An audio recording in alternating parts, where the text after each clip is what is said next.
Bonjour à tous, chers amis. Nous sommes 2 jours après Kippour, en train de se préparer à Sukkot. Mais un shiur de Torah, c'est un shiur de Torah.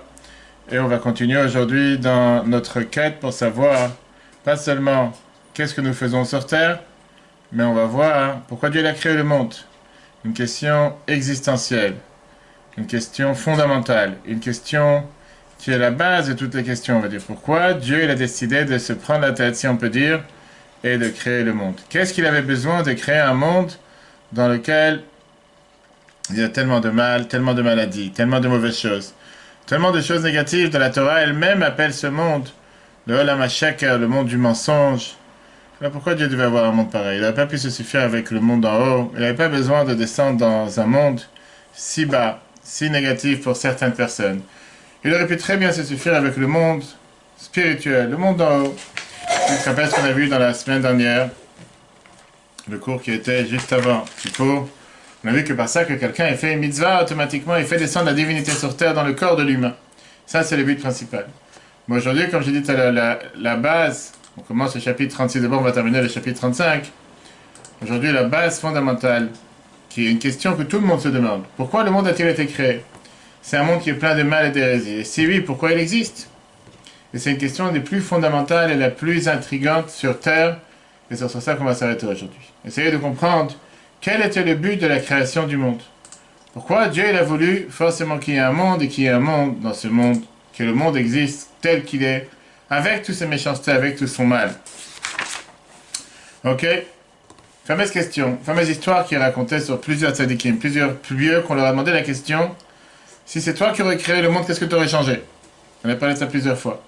Un, il a dit, j'aurais fait qu'il n'y a pas de malade sur Terre. L'autre, il a dit, j'aurais fait qu'il n'y a pas de mal sur Terre, qu'il n'y a pas de cambrioleur, qu'il n'y a pas de voleur, qu'il n'y a pas de tueur. Chacun des tzadikim a répondu, j'aurais changé quelque chose. Casse tout. Et un autre, bien sûr, tu peux dire, j'aurais fait un monde sans souffrance, un monde sans mal, un monde sans psychosé, un monde sans peureux, un monde sans... Voilà, fais tout tomber, fais tout tomber. On a juste ici un singe qui est dans la salle et qui est en train de sauter de partout et c'est pour ça que tout tombe. Je ne dirai pas son nom. On a demandé à Admor Azaken, on lui a demandé qu'est-ce que tu aurais changé si c'est toi qui aurais créé le monde. Et il a répondu, je l'aurais créé exactement de la même manière que Dieu l'a créé. J'aurais absolument rien changé. Dans le chapitre précédent, on a vu pourquoi la Neshama est descendue sur terre, on a vu l'importance pourquoi il faut faire des mitzvot, mitzvot concrètes. Par ça, tu fais une mitzvah, tu fais descendre la Shrina, la divinité sur terre. Mais quelle est l'importance? La question que tout le monde se demande, qu'est-ce qu'on a besoin d'avoir une telle chose? Qui a dit qu'on doit faire descendre la divinité sur terre? C'est des mots qui veulent absolument rien dire, ça n'a pas de sens. Aujourd'hui, dans le chapitre 36, qu'on va commencer, une fois qu'on aura terminé le chapitre 35, les premiers paragraphes, les premiers cours sur le chapitre 35, on peut les revoir sur l'application eTorah, E-T-O-R-A-H. On va passer du micro au macro. Ce n'est pas le poisson que tu es en train de manger. Mais on va passer du but pourquoi l'homme il a été créé au but principal, qui est une question fondamentale dans la chassidoute. Pourquoi Dieu il a créé le monde? Quel est le but de la création du monde? Et c'est quelque chose qu'on se prépare, puisque si Dieu veut, la semaine prochaine, on passe juste après la fête de Sukkot, on recommence toute la Torah, on va commencer l'histoire de la création du monde, Bereshit. Comme j'ai dit, un monde, il y a tellement de problèmes, tellement de souffrances, tellement de combats, tellement de guerres, tellement d'épreuves, virus, va savoir, la grippe aviaire, H1N1, le VIH, le corona, c'est entendu parler, tellement de choses. Pourquoi Dieu a créé un monde avec tellement de problèmes pour certains? Et on va voir la réponse aujourd'hui. Alors, pourquoi Dieu a créé le monde? On va nous donner la réponse au prochain chapitre, le chapitre 37, sur le but de pourquoi Dieu l'a créé, il a placé un humain dans ce monde. Ça, c'est ce qu'on va voir.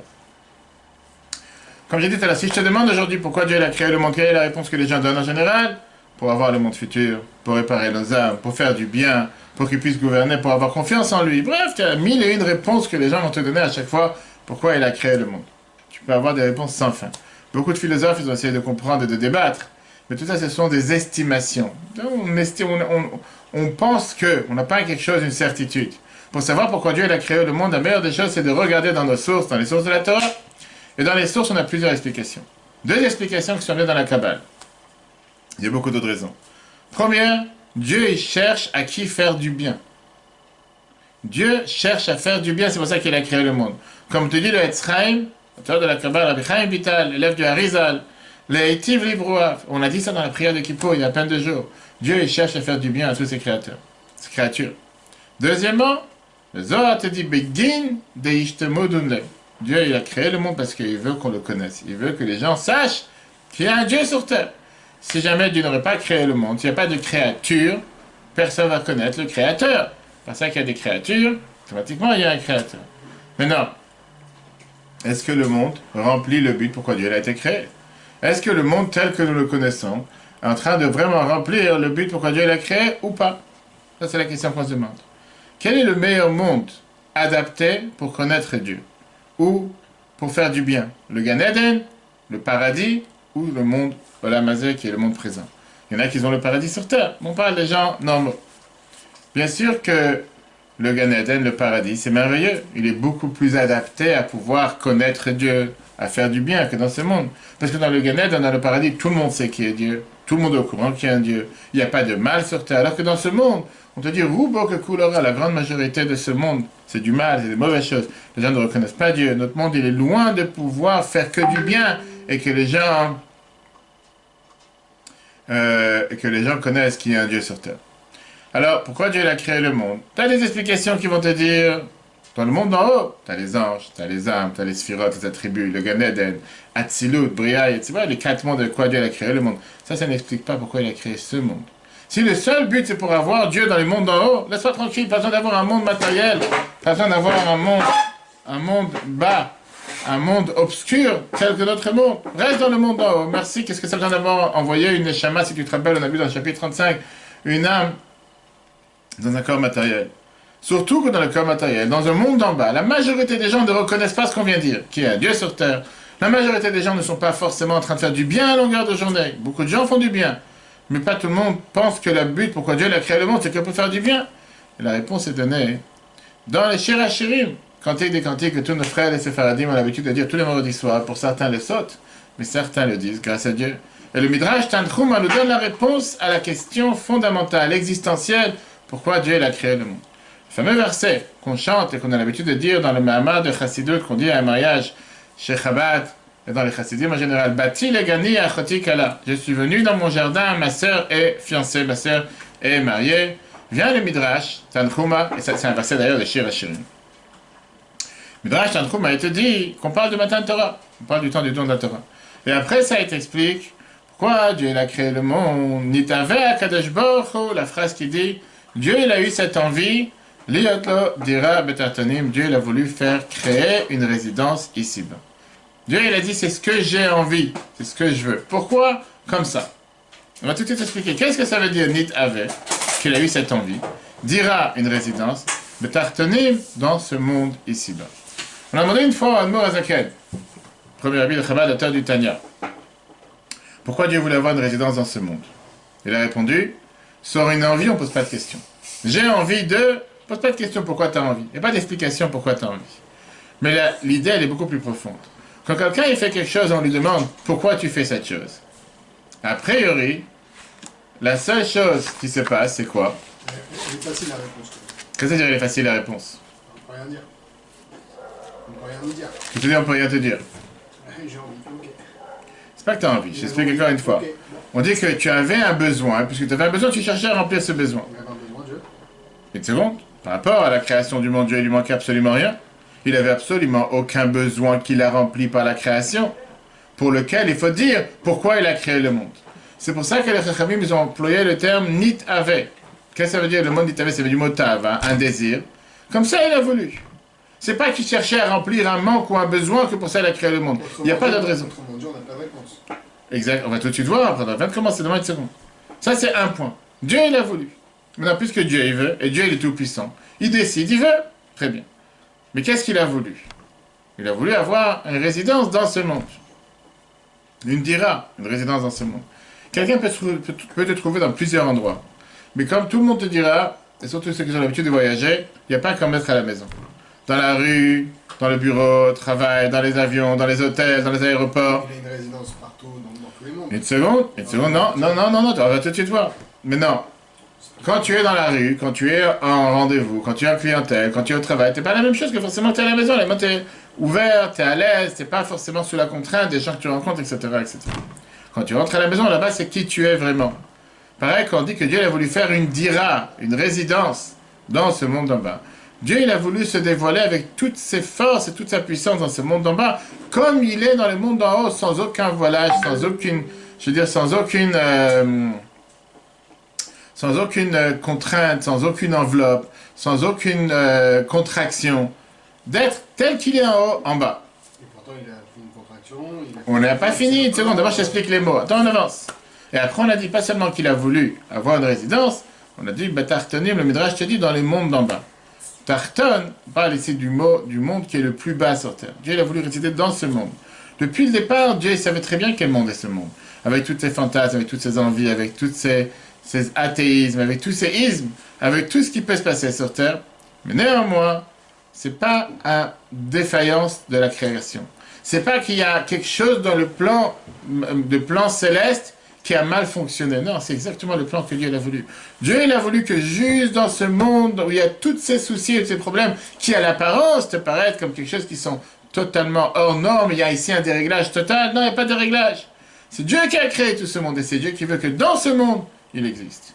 Et ça, c'est notre défi, comme on va tout de suite voir. Ça, c'est ce que Dieu veut qu'on fasse. C'est pas que, on va tout de suite voir après une merveilleuse histoire avec Rabbi Levitz Radibaditchev, qui disait, pour défendre le peuple juif, maître du monde, si tu aurais mis devant les yeux de l'homme, le Olam Haba, le Gan Eden, et tous les plaisirs et les fantasmes et les désirs de cette planète, tu les aurais mis dans les livres, personne n'aurait fait un péché.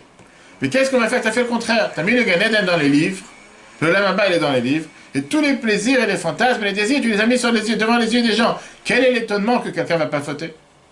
C'est Dieu qui a dit, c'est moi qui ai fait ce plan. Je voulais avoir, en 2 mots, comme on va tout de suite voir, je vais vous mettre au défi. C'est trop facile. La question qui est demandée est la suivante. Pourquoi Dieu avait besoin d'avoir un monde si bas, un monde si obscur, un monde si matériel? Il lui manquait rien.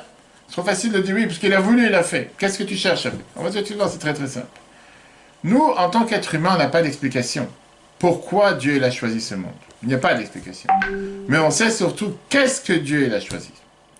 Et ça, c'est une énorme différence. Lama, pourquoi? Je n'ai pas la réponse. On connaît la pensée de Dieu, on ne connaît pas la pensée de Dieu. Mais qu'est-ce qu'il a fait? Oui, clairement, la Torah te dit. Construisez-moi un temple, Veshachanti betlecha, je résider parmi vous. Maintenant, où est le vrai défi? Et ça, c'est la question, et ça, c'est la réponse à la question. Où est le vrai défi? Le vrai défi est de se battre contre quelque chose, une situation qui est difficile. Pas avec une situation facile. Prends un prof, qui est un très bon prof, et tu le mets dans une classe avec que des bons élèves. Les élites. C'est pas forcément que c'est un bon prof. Il a un travail facile, il n'a rien à faire. Mais il est dans une classe où il y a malheureusement beaucoup d'enfants difficiles, où il y a des enfants qui ont des difficultés à comprendre, où il y a des enfants qui aiment bien faire la pagaille juste quand le prof il rentre en classe, pas quand il est sorti. Et là, faire en sorte que ces enfants vont monter de niveau et avancer, ça c'est un défi. Ça s'appelle un bon prof. Mettre un président quand l'économie est très bonne, prendre un président quand l'économie est mauvaise et faire tourner l'économie bien, ça c'est quelque chose qui est une capacité que pas tout le monde a. Prends un bon docteur. Un bon docteur, c'est pas quelqu'un qui va faire en sorte de maintenir les gens en bonne santé, qui restent toujours avec leurs vitamines et comme ça ils vont rester en bonne santé. Un bon docteur, c'est quelqu'un qui réussit à guérir les maladies les plus difficiles, que les autres docteurs lèvent leurs mains, ils les abandonnent en disant on n'est pas capable, et que lui il vient et te dit moi j'ai trouvé la solution. Ça c'est un bon docteur. Quand tu parles avec quelqu'un qui grimpe sur les montagnes, je sais pas comment on appelle ça, ceux qui s'attachent avec des cordes et qui montent. Quand tu montes sur un terrain qui est lisse, et qui est droit et qui n'a pas de difficulté, ok, il a monté, bien sûr qu'il a monté, mais il n'y a aucune difficulté, il n'y a aucun défi. Quand tu montes sur un terrain qui a tellement d'embuscades, tellement d'épreuves, et tellement de défis, et néanmoins il réussit à monter, ça veut dire que c'est quelqu'un qui est capable de monter. Pareil, il n'y a aucun défi pour Dieu de résider dans le monde d'en haut. On ne va pas dire qu'il a besoin d'un défi, j'ai mis dans l'idée. Pourquoi? Parce que dans le monde d'en haut, ça c'est l'endroit naturel où Dieu réside. Ça c'est l'endroit naturel où Dieu veut exister. Le plus grand défi et la nouveauté pour Dieu, c'est de résider dans ce monde ici-bas quand la lumière divine est voilée. Elle n'arrive pas à pénétrer. À l'apparence, il apparaît que Dieu n'existe pas, que Dieu n'est pas présent. Et dans ce monde qui est plein, on va dire, de mal, qui est plein de renier l'existence de Dieu, où ça ce sont les choses naturelles et normales, et à la place avoir la émouna, et à la place voir le bien, ça c'est quelque chose de merveilleux. Bien sûr que c'est tellement plus facile de tomber aujourd'hui dans la psychose, dans la peur, dans la crainte, et dire va savoir ce qui nous arrive, va savoir le monde il s'écroule. Mais l'avantage que la Torah nous apprend, c'est savoir regarder le bien dans chaque chose. Savoir dire que Dieu n'abandonne pas son monde, que Dieu, c'est lui qui envoie chaque chose qui se passe sur la planète. C'est Dieu qui guide et qui gère sa planète à chaque instant. Inclut un petit virus qui s'appelle le corona. Il n'a jamais abandonné sa planète. On doit être convaincu que qu'est-ce que Dieu a fait, c'est pour le bien. Sauf, qu'est-ce qu'on a demandé dans les prières de Rosh Hashanah Kippour, on veut nous voir le bien. Que Dieu, ce qu'il fait, c'est pour le bien, on est ça garanti à 100%. Mais parfois, c'est quelque chose qu'à nos yeux, ça ne se voit pas comme du bien. On veut pouvoir le voir, on s'en garantit que c'est du bien à nos yeux. Et donc, quand on réussit à faire une telle nouveauté, ça, c'est ce qui donne la plus grande satisfaction à Dieu. Et ça, c'est pourquoi Dieu a créé le monde. Pourquoi? Parce que n'importe quel être humain cherche à avoir une satisfaction, merci beaucoup, au revoir, cherche à avoir une satisfaction de quelque chose qui est neuf, quelque chose qui est un défi, que quelque chose qui est normal. Les gens qui font, je sais pas, la Formule 1, on va savoir, ils font des tours de circuit, spécial. Quand quelqu'un, il fait quelque chose qui est hors norme, là, tout d'un coup, tu dis, waouh, là, il a fait quelque chose de... Et ça, c'est de quoi on va s'émouvoir beaucoup plus que quelqu'un, il fait quelque chose de tout à fait simple. C'est exactement la même chose. Regarde ce que nous, Zakat dit, la première phrase du chapitre 36. C'est connu. Qu'est-ce que nos sages ont dit? C'est quoi le but de la création du monde, de cette planète, de cette terre? Que Dieu ait eu envie d'avoir une résidence dans ce monde ici-bas. Dieu il a dit, je voudrais juste ici, dans le monde que toi tu considères le plus noir, le plus tordu, le plus... Au contraire, c'est dans ce monde que j'ai envie de résider. C'est pas dans l'endroit où tout va bien. Mais c'est pour ça qu'il a créé. Maintenant, il a demandé qui de mettre en application son projet? À nous l'humain, il n'a pas demandé ça aux animaux. Les animaux, ils ont une autre mission. Ils ont leur mission de manger, de brouter l'herbe, ou je sais pas, ça c'est leur devoir sur terre. À l'humain, lui, il a dit, tu sais quoi, la première chose, on va voir ça dans 2 semaines. Je répète chaque jour dans Bereshit. Le Ovda, ou le Shema, Dieu, il a mis Adam et Ève dans le Gan Eden. Le Ovda, il les a nommés patrons de la planète pour le servir et pour le protéger.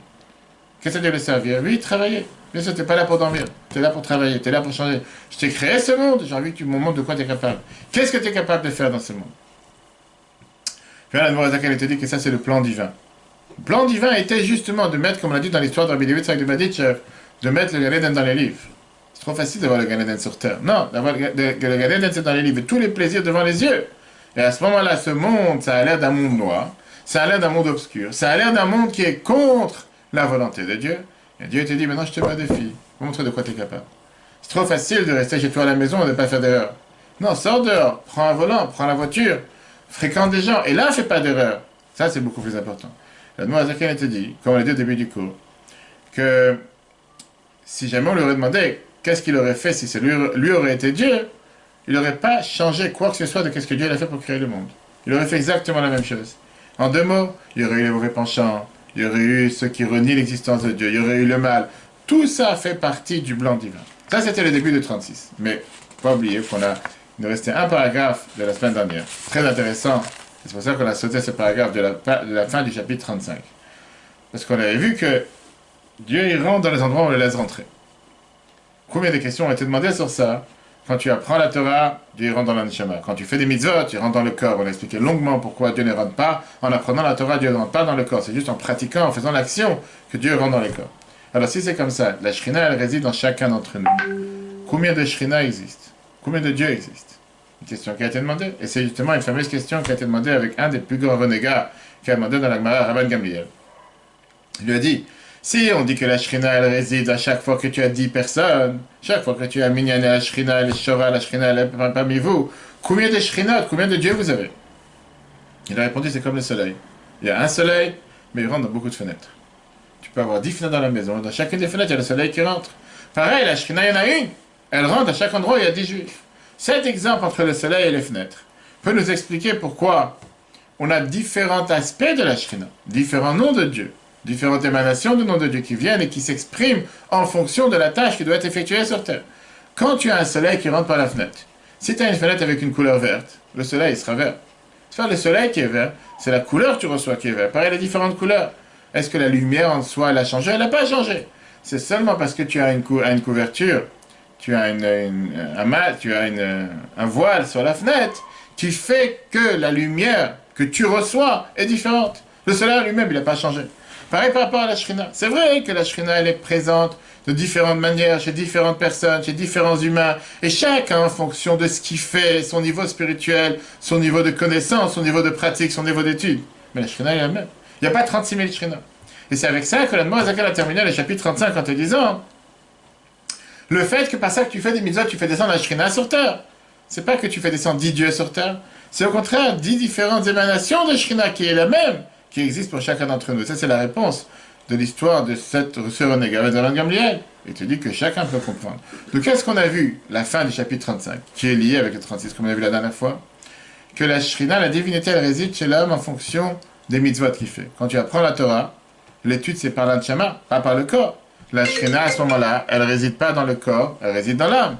Pour avoir la Shrina, la divinité qui règne parmi toi, en deux mots, cette huile, cette flamme, qui est rattachée avec la mèche, comme on a vu longuement dans le chapitre 35, c'est seulement en faisant les mitzvot.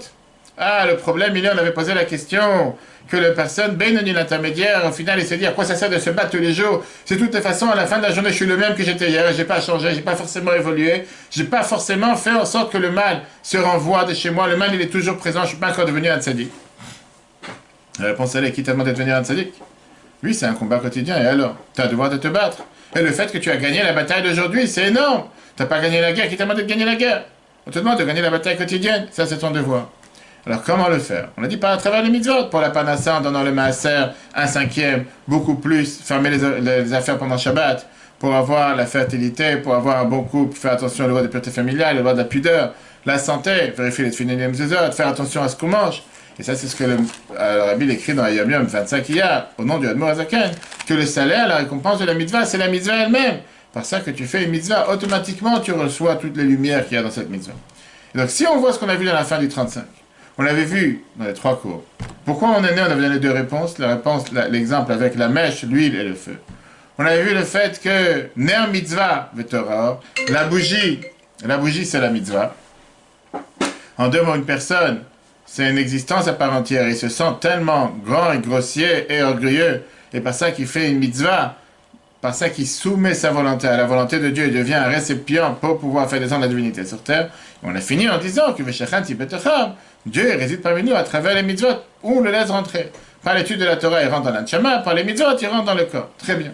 Comme j'ai dit tout à l'heure, tout ça c'était pour nous expliquer ce qu'on voit maintenant. Qu'est-ce que j'ai besoin de tout ça? Qu'est-ce que j'ai besoin? Que Dieu règne dans le corps. Et là, on vient de commencer à expliquer comme quoi Dieu, il a cherché à créer ce monde avec tous ses défis, avec tous ses ennuis, avec tous ses problèmes, parce que c'est là l'effort. De dire que la lumière divine éclaire parfaitement dans le Gan Eden, merveilleux, qu'est-ce que j'en ai à faire? C'est sa place naturelle. Qu'un poisson il vive dans l'eau, c'est tout à fait normal. Qu'un poisson il vive dans un endroit où il n'y a pas d'eau, où il y a un manque d'oxygène, ça c'est quelque chose qui est un homme. Et ça, pourquoi avoir un défi? Pas besoin d'avoir un défi, tu peux rester au lit toute la journée. Personne t'a demandé de te mettre au défi, mais à ce moment-là, quelle est l'utilité? Qu'est-ce que tu fais sur Terre? Si c'est pour grimper sur un endroit, un endroit qui est totalement droit, un endroit qui n'est pas avec des montées, des descentes, avec des embuscades, pas un effet spécial. Tu vas dire, mais moi j'ai fait le Tour de France. Pourquoi chaque année tu demandes la question, pourquoi le Tour de France il doit monter dans les Alpes, dans les cols les plus hauts et les plus tordus? Roule droit sur Paris qui te prend la tête. Pourquoi tu dois commencer à... Et là, tout d'un coup, là, un il est tombé, l'autre il n'est pas tombé. Qu'est-ce que tu as besoin de créer des défis, des ennuis, plus qu'autre chose? Fais des choses simples. Et la réponse, elle est que ça, c'est le but de la compétition. La compétition, c'est pas de faire une compétition, il n'y a pas de quoi se battre contre quoi, ou contre aucun défi, ou contre aucune difficulté. Maintenant qu'on a expliqué, c'est quoi le but, pourquoi Dieu a créé ce monde? Le but de la création du monde, de faire une résidence pour Dieu ici-bas. Comprenons, qu'est-ce que ça veut dire ce bas? De quel bas on parle? Pourquoi la Torah l'a employé, on a vu dans les Midrash, tartonim, qui veut dire dans le monde d'en bas. Et quelle est la définition haut et bas? C'est quand tu demandes à quelqu'un où est Dieu, regarde le haut. Pourquoi tu ne regardes pas en bas? Pourquoi les gens disent Dieu, il est dans le ciel? Il n'est pas par terre. Qu'est-ce que tu appelles haut, qu'est-ce que tu appelles bas par rapport à l'humain et par rapport à Dieu? Quel critère fixe que quelque chose est haut, quel critère fixe que quelque chose est bas? Quand tu parles, naturellement parlant, physiquement parlant, matériellement parlant, physiquement parlant, l'Everest, c'est la montagne la plus haute qu'il y a sur la planète. L'endroit le plus bas, la mer morte. Ça, c'est ce qu'on te donne les définitions, le plus haut, le plus bas. Quand tu parles dans les sens des choses, la différence entre le spirituel et le matériel. Spirituel, c'est quelque chose qui est très élevé, c'est quelque chose que tu n'arrives pas à attraper avec la main, tu n'arrives pas à mettre ça dans une boîte, dans un sac, alors que quand tu parles des choses matérielles, grossières, c'est des choses qui sont très bas. D'accord? Est-ce que Dieu, il est haut ou Dieu, il est bas? Réfléchis avant de répondre. Est-ce que Dieu fait partie des Elyonim, de ceux qui sont dans les mondes d'en haut, ou bien il fait partie des Tatanim? La réponse. Haut et bas. Les deux. Mais c'est facile à dire les deux. C'est pas la réponse. Quel qu'on définit après, la première explication c'est quoi? Dieu est spirituel, il est dans le ciel. Et c'est pour ça que quand les gens ils parlent de Dieu, ils regardent en haut. On y dit Dieu il s'appelle der Eibeshter. Eibeshter c'est celui qui est vers le haut. Ça ne veut pas dire qu'il n'est pas en bas. En tout cas, c'est sûr qu'il n'est pas grossier et matériel. Contrairement à toutes les autres croyances, que tu as des statues en bois, que tu as des statues en pierre, que tu vas savoir, tu vas en Inde, ou dans n'importe quel autre pays, tu peux voir tellement de temples, et tu vas savoir, tu peux. Ok. Mais quand tu dis que Dieu il est en haut, tu es en train de limiter. Tu le mets dans un pulse qui est en limite. C'est-à-dire il est spirituel, il est haut, il n'est pas bas, il n'est pas dans les choses matérielles. Ça veut dire qu'il est plus dans les choses spirituelles que dans les choses matérielles. Ça veut dire que Dieu il n'est pas dans le morceau de poisson que tu viens de manger. C'est que Dieu il n'est pas dans le sandwich que tu vas manger. Dieu veut dire spirituel, la logique. Ça veut dire quoi? Que pour se rapprocher de Dieu, il faut que je sois spirituel. Pas seulement il faut que je sois spirituel, il faut que je me détache du matériel. Pour être un prêtre, je n'ai pas le droit d'avoir affaire avec une femme. Clair?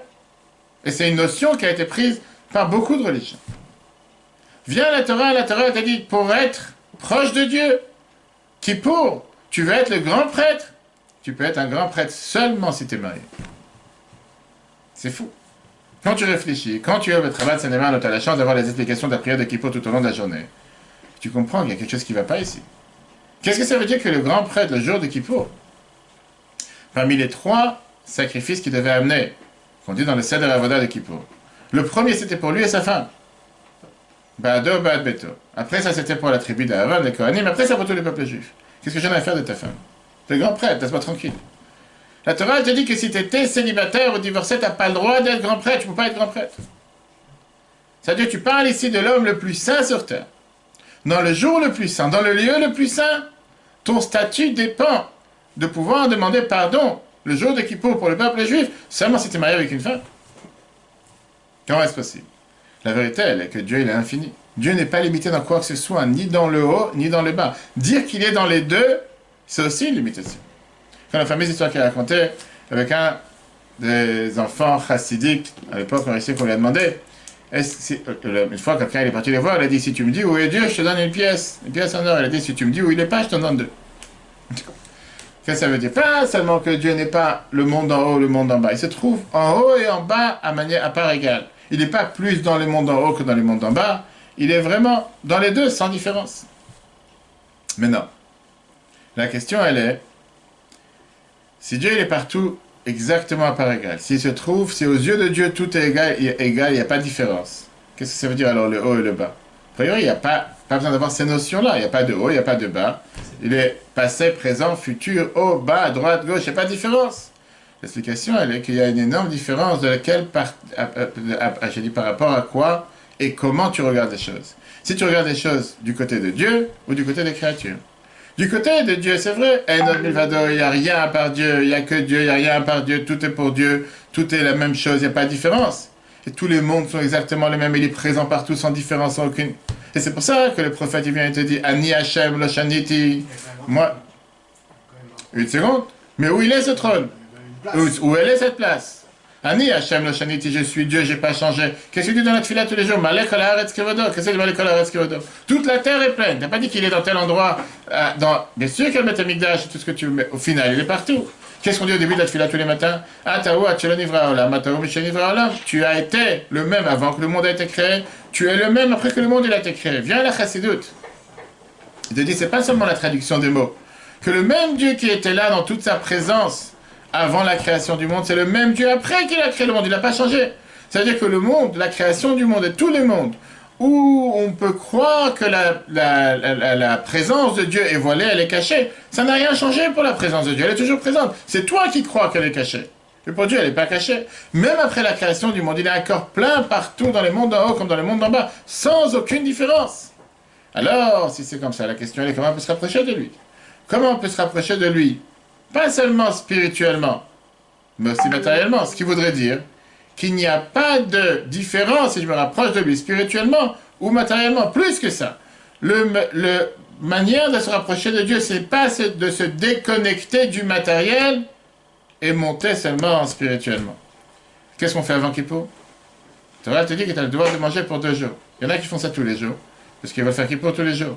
Pourquoi la Torah te dit que d'un côté, Veinité, maintenant, tu as le devoir de jeûner le 10.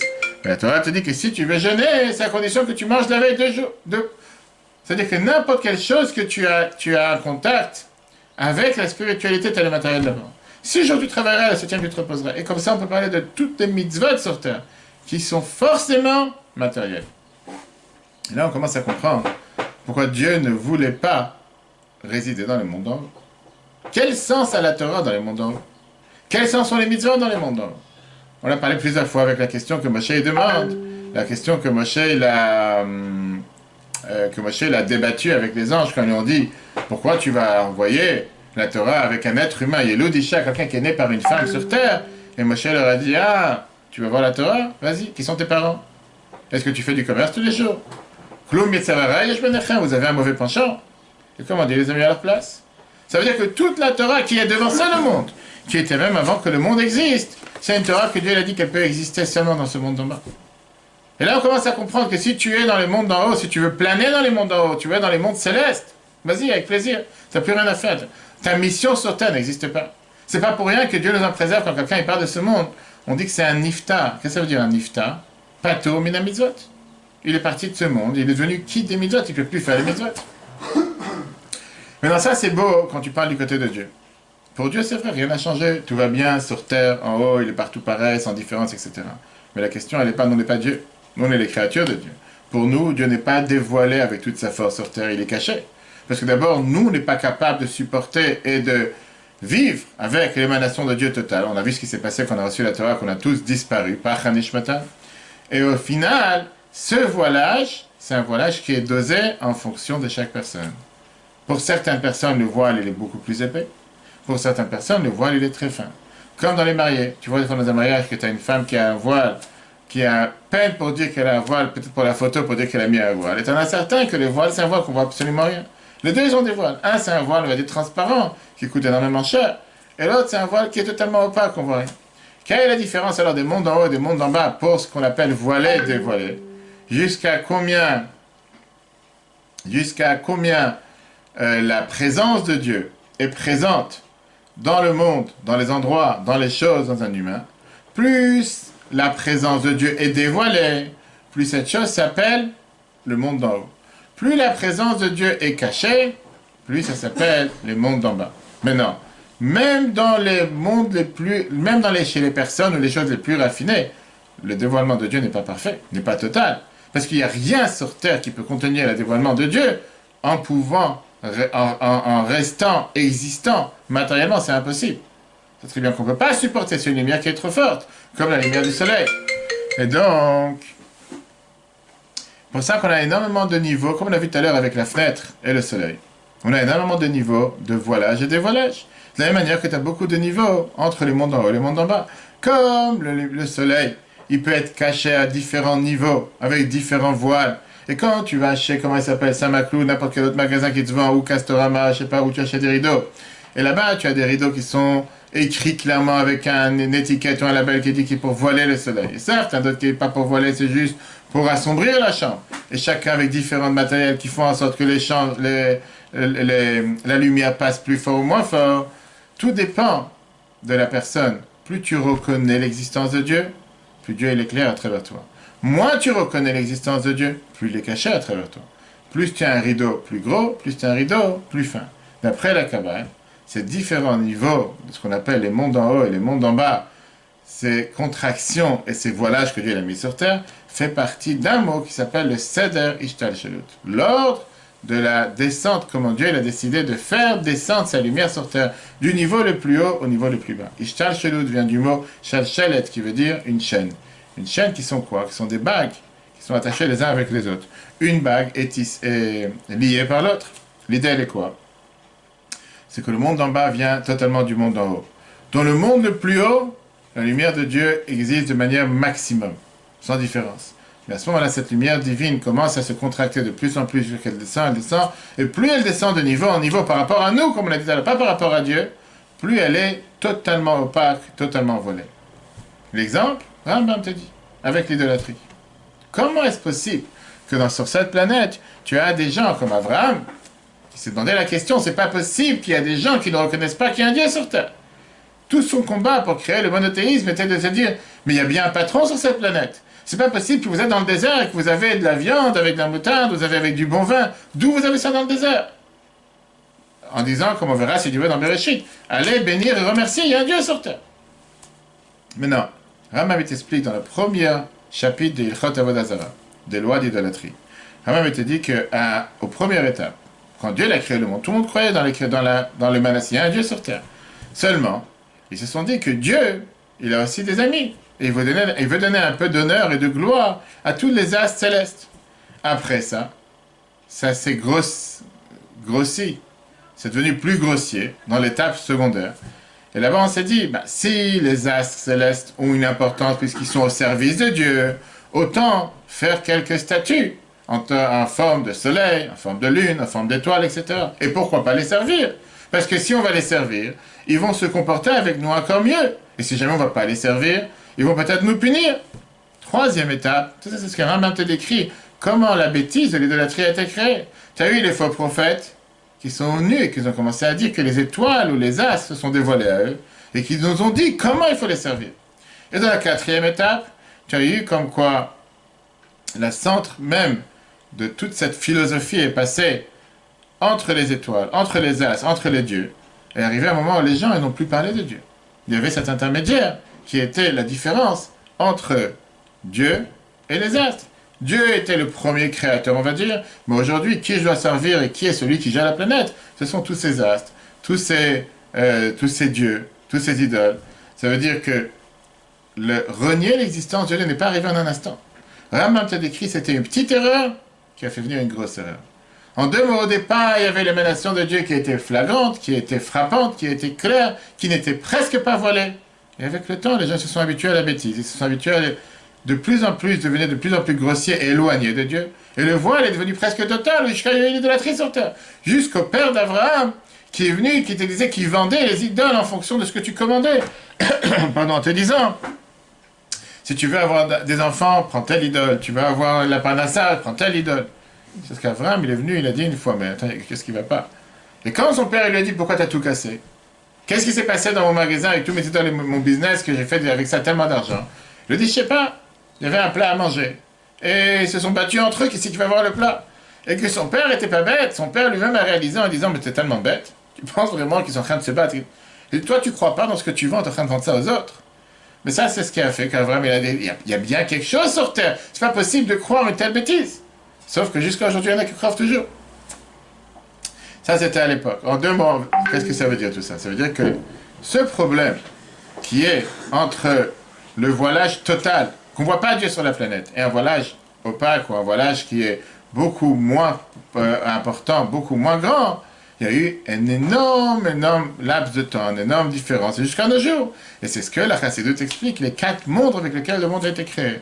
Atzilut, Bria, Yetzira et Sia. Ah, c'est de l'arabe, ou c'est un langage du chinois, ou un langage qu'on ne comprend pas. C'est ce qu'on dit tous les matins dans la prière. La première prière qu'on dit tous les matins, si on fait attention à ce qu'on dit, et c'est ce qu'on a passé toute la journée de Kippour, on a expliqué aux gens le sens de la prière, ce qui est énormément important. Dans les Birkot Hashach, à l'époque du matin, quand tu parles par rapport à comment Dieu, il a créé le monde, on te dit, Elokaim v'shamash enata bitorai, le neshama que tu m'as donné, ata verata, ata yetzarta, ata nefarta. Qu'est-ce que ça veut dire ces 3 différents termes qu'on utilise? La neshama, elle est théorai, elle est pure, c'est Atzilut, le monde numéro le plus élevé, le plus haut. Ata verata, tu l'as créé, c'est le monde de Bria. Ata yetzarta, c'est le monde de Yetzira, la création, la formation. Ata nefarta, tu l'as fabriqué. Alors tu vas me dire, ces 4 mondes qui me parlent absolument pas, très bien, tu as la chance d'être marié, on a la chance d'être marié, d'avoir des enfants. Chassidut explique, c'est exactement les mêmes phrases qui se passent avec la grossesse pour un fœtus. D'abord, il y a 4 étapes. Première étape, avant même que la grossesse a commencé, quand les spermatozoïdes étaient encore chez le père. Première étape. Ça, c'est Atzilut, avant même qu'il y ait une création de quoi que ce soit. Ça existe, c'est déjà existant. C'est pas totalement du néant. Deuxième étape, le début de la grossesse. Quand un fœtus commence à se former. Alors qu'aujourd'hui, avec la technologie qu'on a et toutes les machines qu'on peut avoir, que déjà, à peine quelques jours, tu peux commencer à avoir déjà la formation d'un fœtus. Je ne sais pas si tu avais raconté, j'avais pris une formation à Pau l'année dernière, encore avant l'époque du corona. C'était cette année. L'année dernière, on était en chantier d'année. Et qu'on avait vu de magnifiques vidéos qui te montrent comment je tue avec les FIV. Comment ils te montrent comment des premiers jours, on peut déjà avoir des vidéos et des films. C'est passionnant, c'est tellement riche. Ton truc aujourd'hui, on peut tout voir. C'est pas juste attendre 3 semaines à mois, là tu peux décider, débattre s'il faut tuer cet enfant ou pas pour faire des avortements que Dieu nous en préserve. Après ça, tu as la grossesse qui avance, dans laquelle le fœtus commence à prendre forme, de la peau, de veine, et commence à devenir avec un différent forme de corps, même s'il n'y a pas un corps, les mains, les pieds, les doigts, tu vois pas un corps les différents, mais ça commence à prendre une forme. Et après ça, tu as la naissance dans laquelle ce fœtus, cet enfant se déconnecte, se détache, se sépare de sa mère et devient une existence à part entière. Pareil avec les 4 mondes. Le monde de Hatzilut, c'est quoi? C'est le monde où tout est encore attaché dans Dieu. C'est la divinité par excellence. Il n'y a pas de place pour quelque chose d'autre. C'est comme ces spermatozoïdes qui sont encore chez le Père. Même pas encore séparés du Père. Après, tu as l'Olam Abria, le monde de Bria qu'on dit tous les matins, Ata Barata, tu nous as créé, qui est quoi? Ça, c'est le monde dans lequel Dieu a laissé place pour l'existence même du monde qui commence à être créé. Après, tu as le monde de Yetzira. Yetzira vient du mot Tsura, donner une forme, comme ce fœtus. Il commence à prendre forme, il commence à devenir un certain corps. Après, tu as l'Olam Asiya, le monde de l'action, dans lequel les choses deviennent détachées de Dieu, deviennent une existence à part entière. Magnifique. C'est plus de la Kabbalah comme on dit, c'est des choses qu'on comprend tous les jours. Maintenant, on ne va pas rentrer dans les détails de comprendre quelle est la fonction de chaque monde. Mais on va dire, comme on l'a dit tout à l'heure, que l'émanation de Dieu, la lumière de Dieu, descend de monde en monde de manière orchestrée, organisée, programmée. D'abord, dans Hatzilut, tout va bien. Là-bas, on voit clairement qu'il n'y a rien à part Dieu.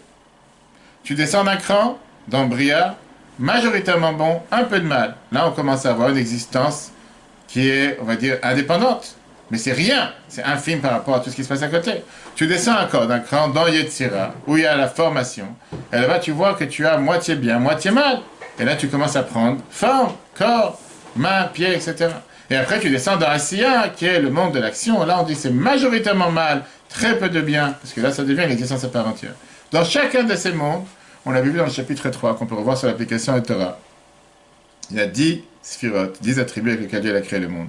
Et chacune de ces sphirotes vient pour éclairer le monde, vient pour faire en sorte que l'existence de Dieu passe de monde en monde, passe d'attribut en attribut. Et plus ça descend, plus ça devient de plus en plus grossier, contracté, jusqu'à ce qu'à tes yeux, ça apparaît comme si Dieu est non existant. Dans le monde dans lequel nous sommes, le Olam Asiya, qui est le monde matériel, le monde de l'action, pourquoi c'est considéré le monde le plus bas? Parce que là, on ne voit pas le monde de Dieu. Comme je dis, tu vois une existence à part entière. Tu vois un monde qui est totalement différent de Dieu. Tu vois les lois de la nature.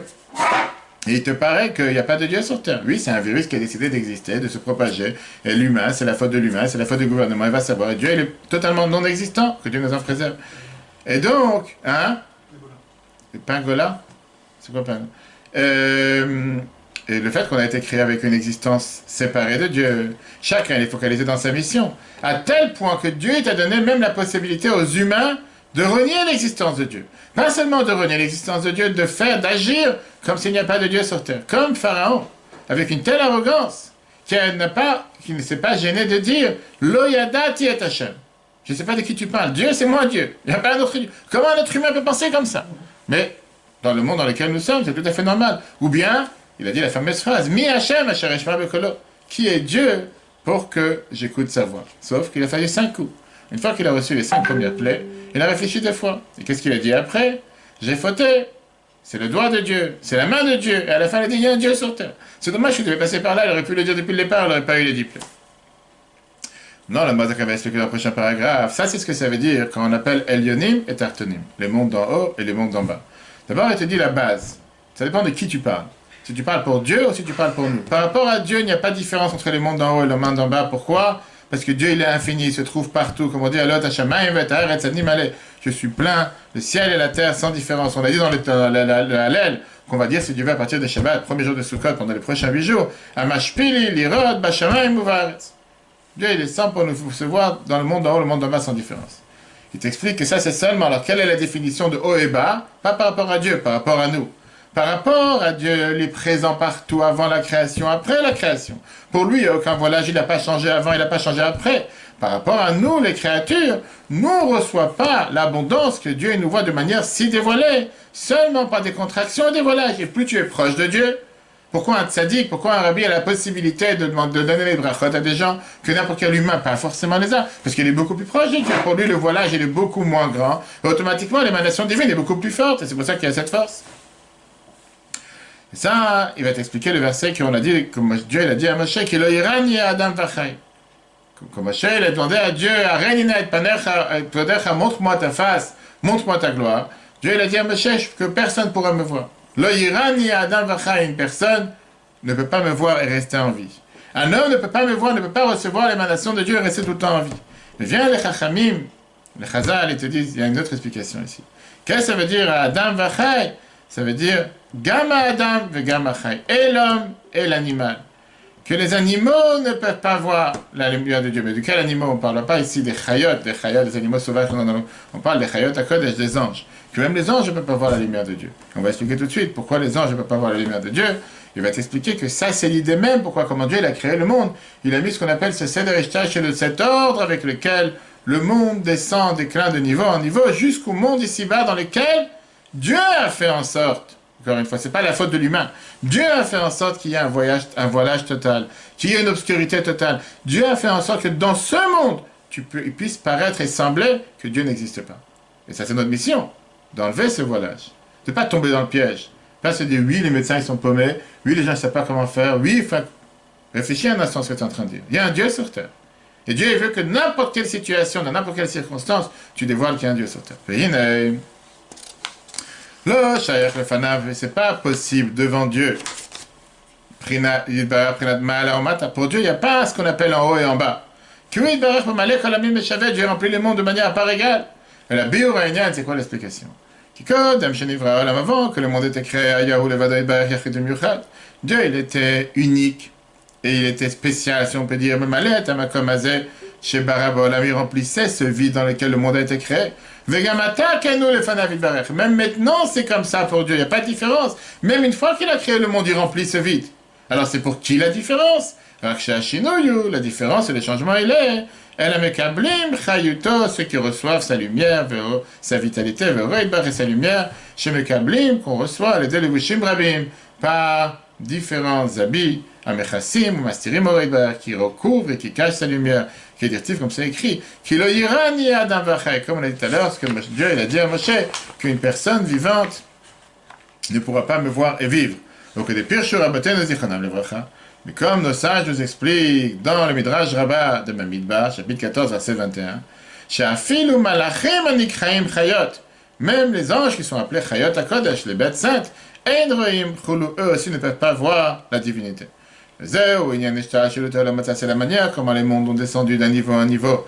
La madriga de niveau à niveau, elle est des ribouilles al-vushim, par le nombre d'habits à mastirim, qui cache à Or et à Chayot la lumière et la vitalité chez Memnoïd Barer qui descend de lui. Hachenivra, la Mazé Agashvi, jusqu'à ce qui a été créé, ce monde matériel, va Chumbri, grossier, mamage, totalement matériel. Vehu, et ce monde, à Tarton de Madriga, qui est le plus bas de tous les niveaux, chez Ein Tarton le matin, mais même qu'il n'y a pas plus bas que lui, Beignan Esther Oroïd Barer, dans la manière comment s'est voilée sa lumière, Vechoshach, Afulum Krupal, et une obscurité totale, Hachéou Malé, Klipot, etc. Il est plein d'écorces et de mauvaises choses qui sont l'autre côté, Shem Neged Hashem Mamash, qui sont totalement contre la volonté de Dieu. L'hommage jusqu'à pouvoir dire Ani ve'afsiod, moi et mon existence, je suis beaucoup plus que Dieu, je suis présent et Dieu n'est pas présent. C'est dans ce monde que Dieu nous a envoyés pour agir. Et terminons avec la différence, comme on l'a dit tout à l'heure. La fameuse histoire que j'ai racontée, c'était sur le rabbi de Sochatchov.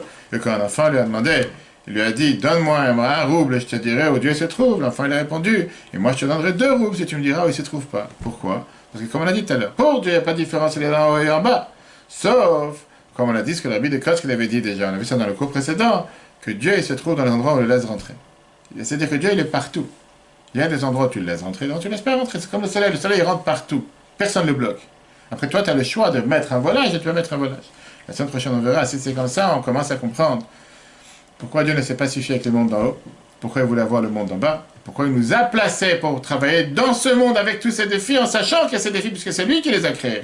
Et pas pour être idiot, pas pour avoir peur, et pas pour trembler, et pas pour faire marche arrière. Ah, il y a un défi, j'arrête d'avancer. Non, Dieu il a créé ces défis pour pouvoir se dire, avec ces défis, mon devoir, c'est de contrer ces défis et d'avancer. Que Dieu nous aide On se prépare pour ce code comme il faut. En tout cas, le cours sera replay sur l'application eTorah, ETERAH. On va maintenant aller distribuer les colis dans les prisonniers pour leur amener les lèvres de Sukkot. Que Dieu vous bénisse. Et si Dieu veut, le cours prochain dans la Souka, mercredi prochain, avec le repas de Sukkot dans la Souka, si Dieu veut. Chag Sameach à tous, que de bonnes nouvelles, Shana Tova, et à la semaine prochaine.